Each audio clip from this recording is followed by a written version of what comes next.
Like share subscribe आप कर देंगे। क्वेश्चन नंबर 1 देखिए फटाफट से और जवाब दीजिए। क्या कहता है question number 1? The nature of relationship between development and learning is viewed by Lev Vygotsky as having which of the following characteristics? निम्नलिखित में से कौन सा कथन विकास एवं अधिगम के बारे में सही है? एकदम स्टैंडर्ड क्वेश्चंस हैं। वाइगोस्की के दृष्टिकोण में विकास एवं अधिगम के बारे में कौन सी बात सही है? फटाफट से बताइए, फिर हम आगे बढ़ेंगे। तो सी ऑप्शन कह रहे हैं 52% लोग। देखते हैं। It is linear in nature. ना तो लर्निंग लीनियर होती है ना डेवलपमेंट, ऐसा कोई नहीं कहता, ना हम इसको सही मानते हैं अगर कोई कहता है। मतलब एक सीधी रेखा में नहीं होती, ये क्या है? स्पाइरल चीजें आगे पीछे होती हैं, वर्तुलाकार होती हैं, एक स्टेज में चलती हैं, फिर दूसरी स्टेज में थमती हैं, फिर और स्ट्रांग होती हैं, है ना। The relationship is static in nature, नहीं डायनेमिक होगा, फिक्स थोड़ी है, मतलब खत्म बिल्कुल निश्चल है जिसमें कोई परिवर्तन नहीं होगा, स्थिर है। भाई लर्निंग और डेवलपमेंट, आप कुछ सीख रहे हैं और जो एज के साथ आपका डेवलपमेंट हो रहा है, दोनों चीजें मिलकर के एक डायनेमिक यानी परिवर्तनशील चीजें हैं। ऐसा नहीं है कि एक 2 + 2 4 ही होगा, है ना। अगर हम बात करें, इवन अगर आपकी इंटेलिजेंस बहुत ज्यादा है और आप कुछ अच्छा सीख रहे हैं और आपकी दिशा अगर भटक गई तो आप कुछ खतरनाक व्यक्ति भी बन सकते हैं। तो ये स्टैटिक नहीं है, कुछ फिक्स नहीं होता। लर्निंग ऑफन प्रोसीड्स डेवलपमेंट, यानी पहले अधिगम होता है फिर डेवलपमेंट आता है। ये बात आज जिन्होंने वाइगोस्की पढ़ा है बैच में, आपको पता है ये बात कौन कहता है? वाइगोस्की कहते हैं। दूसरी बात है डेवलपमेंट ऑफन प्रोसीड्स लर्निंग, यानी डेवलपमेंट बहुत बार जो है लर्निंग से आता है या लर्निंग से पहले आता है। ये बात पियाजे कहते नजर आएंगे आपको, ये बात पियाजे कहते नजर आएंगे आपको। तो विकास एवं अधिगम के बारे में लेव वाइगोस्की का दृष्टिकोण पूछा है, पियाजे का नहीं पूछा। अगर पियाजे पूछा होता तो आंसर हो जाता डी, लेकिन यहां पे पियाजे ना पूछ करके उन्होंने वाइगोस्की पूछा है। और मैंने आपको बताया हुआ जब वाइगोस्की की बात आए तो आप लिख सकते हैं VLD बोले तो वाइगोस्की कहते हैं कि लर्निंग से डेवलपमेंट आता है, पहले एल बाद में डी। अगर पियाजे की बात करें तो PDL हो जाएगा, यानी डेवलपमेंट से लर्निंग होगी। यानी पियाजे स्टेजेस की बात कर रहे हैं कि एक एज आएगी, बच्चे की मेच्योरिटी हिट होगी, उसका जेनेटिक मेकअप जो है उसको उसकी टांगों में वो जान आएगी कि वो साइकिल सीख सके। अब वाइगोस्की कह रहे हैं कि अगर आप उसको सही माहौल दें, एनवायरमेंट दें, तो ऐसा नहीं है कि फिक्स हैं चीजें कि इसी एज में ये क्षमता आएगी। वो कह रहे हैं आप एनवायरमेंट दो, जो मोर नॉलेजेबल अदर है, ZPD है, वो सीख जाएगा। एज उनके लिए मैटर नहीं कर रही। लर्निंग मतलब एफर्ट और प्रैक्टिस अगर आप नहीं करेंगे तो एज हो भी गई तब भी साइकिल नहीं सीखोगे, अगर एफर्ट और प्रैक्टिस नहीं हुई है तो दोनों अपनी अपनी जगह सही हैं। वाइगोस्की कह रहे हैं लर्निंग, यानी अगर आपने एफर्ट नहीं किया, प्रैक्टिस नहीं की, तो इंग्लिश चाहे आप 20 साल के हो जाए, अगर कोई भाषा है, इंग्लिश हो हिंदी हो, कोई भी नहीं सीखेंगे। तो लर्निंग में एफर्ट और प्रैक्टिस लगता है, जिस चीज पे वाइगोस्की जोर देते हैं कि आप सोसाइटी में, एनवायरमेंट में क्या कर रहे हैं, एफर्ट और प्रैक्टिस करके, और फिर वो लर्निंग जब आपने मान लीजिए इंग्लिश सीख ली, इंग्लिश एक एग्जाम्पल है लर्निंग का, आपने कोई स्किल सीख ली, लर्निंग हो गई आपकी, तो आप फिर लिटरेचर भी पढ़ेंगे उस भाषा का, आप उस भाषा में मूवीज भी देखेंगे, आप उस भाषा में बहुत सारे लेक्चर्स भी सुन सकते हैं। तो क्या हो गया, आपका डेवलपमेंट फिर उस एज के अकॉर्डिंग अपने आप होगा। तो ये क्या होगा, लर्निंग ऑफन प्रोसीड्स डेवलपमेंट, यानी लर्निंग से डेवलपमेंट आता है। आपका जो संज्ञान भी बेहतर होगा क्योंकि आपने वो भाषा सीख ली, लर्निंग की आपने, तो अब आपका कॉग्निटिव डेवलपमेंट भी बेहतर हो रहा है। तो सीखना अक्सर विकास के अग्रिम होता है, यानी आपने सीखा और सीखने से विकास होगा। विकास में बहुत सारी चीजें इंक्लूडेड हैं, है ना। उसमें एक चीज लर्निंग भी है कि जुड़ी हुई है कि आपके अंदर बहुत सारी चीजें, चाहे वो दिमाग का विकास हो, शरीर का विकास हो, सामाजिक विकास हो।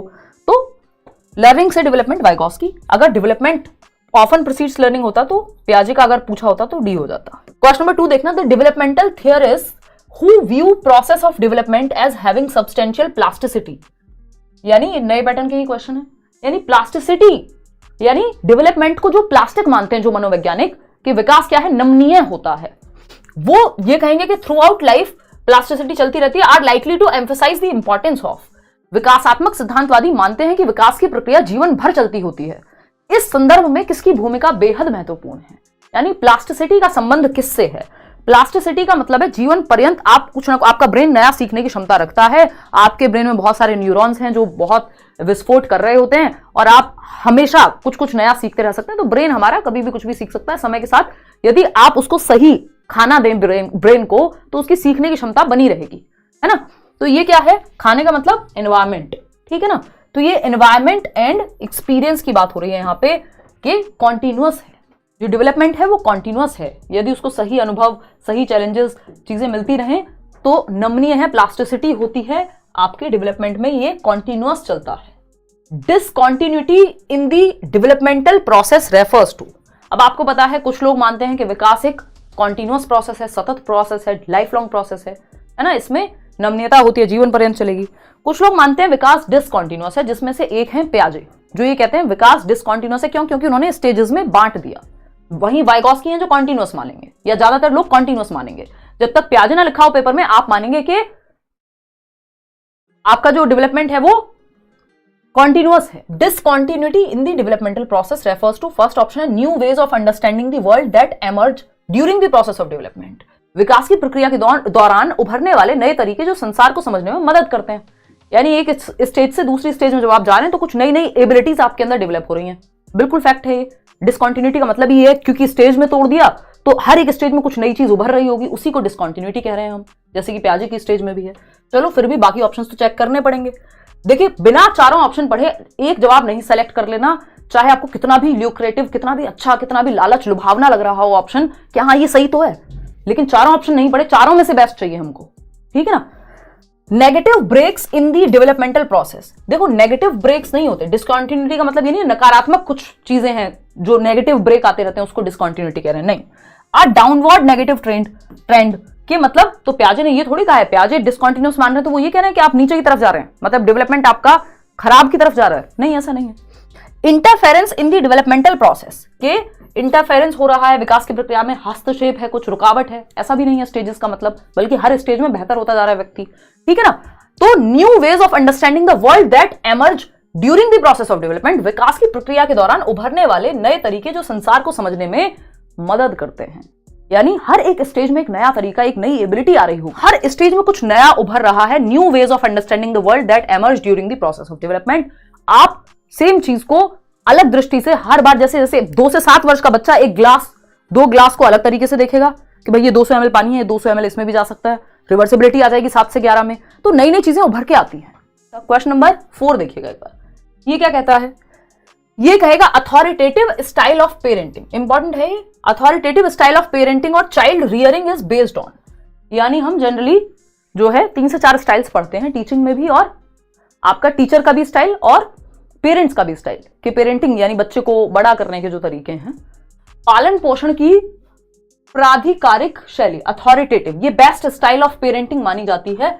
यानी सबसे बेहतर जो स्टाइल है पेरेंटिंग में, बच्चे को पालन पोषण की बच्चे की, वो यही है अथॉरिटेटिव। अथॉरिटेरियन नहीं है, वो एकदम नेगेटिव होती है, वो हिटलर शाही होती है।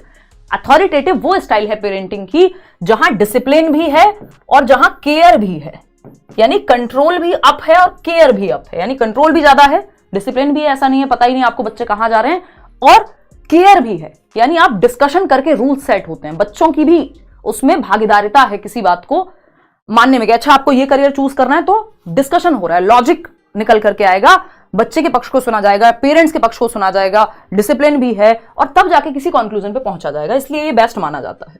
Making decisions for the child, बच्चे के लिए अगर आप डिसीजन ले रहे हैं तो आप हैं वो कह दिया ना कह दिया वाले पेरेंट। कौन? अमिताभ बच्चन, किसके? कभी खुशी कभी गम के, है ना।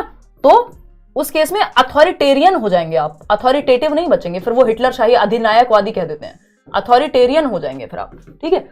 अगर हम बात करें not listening to a child's point of view, वो भी अथॉरिटेरियन ही है एक तरह से, या आप खुद ही डिसीजन ले रहे हैं उसके लिए। Making unreasonable demands from the child, ये भी फिर अथॉरिटेरियन ही है। Engage in joint decision making wherever possible, authoritative का मतलब यही है कि जहां भी संभव हो बच्चे के साथ साझेदारी में निर्णय लेना। अच्छा तुमको लगता है कि 10 बजे आना ठीक है, तो आप बता रहे कि नहीं बेटा सेफ नहीं है, फिर आप कहेंगे कि पापा ये है वो है फलाना है ढिमकाना है, तो 70 चीजों पे डिस्कशन होगा। फिर अच्छा क्या होगा कि ठीक है अगर तुम्हें कभी काम है, ठीक है 12 बजे आना पड़ रहा है और हम सेफ एरिया में नहीं रहते और आप एक फीमेल हैं, तो पापा कहेंगे चलो मैं लेने आ जाऊंगा 12 बज रहे हैं, तो है ना। तो ये बीच का रास्ता निकाला गया, यानी दोनों डिस्कशन करके एक जगह तक पहुंचे। तो D option is the right answer. अब पेरेंटिंग स्टाइल पे एक बार बात कर लेते हैं, और टीचिंग स्टाइल पे भी एक क्वेश्चन यहां से आ जाता है।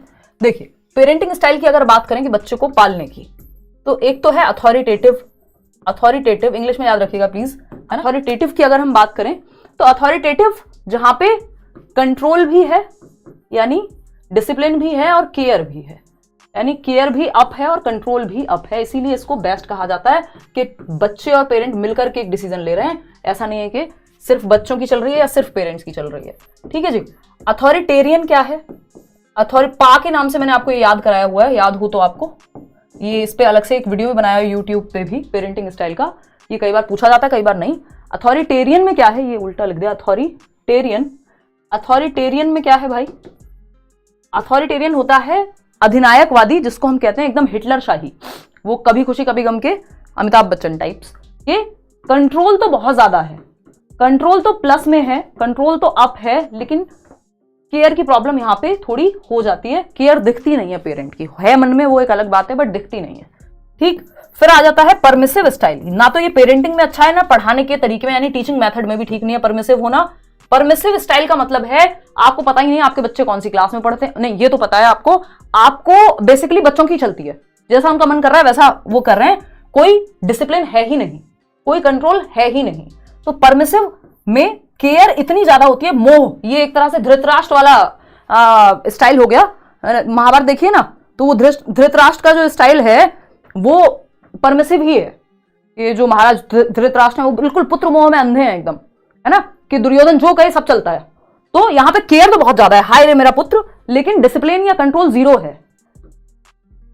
ठीक है ना, कंट्रोल माइनस में है, केयर बहुत ज्यादा है, तो उस केयर के चक्कर में बच्चों की ही चल रही होती है। फोर्थ ऑप्शन है, जबकि एक उम्र तक बेसिक डिसिप्लिन चाहिए। अगर हम बात करें, फिर लास्ट आता है आपका इग्नोरेंट, जिसको हम कह देते हैं, या नेग्लेक्टफुल स्टाइल। ये पेरेंटिंग का स्टाइल है कि आप कौन सा स्टाइल से बच्चे को पाल रहे हैं।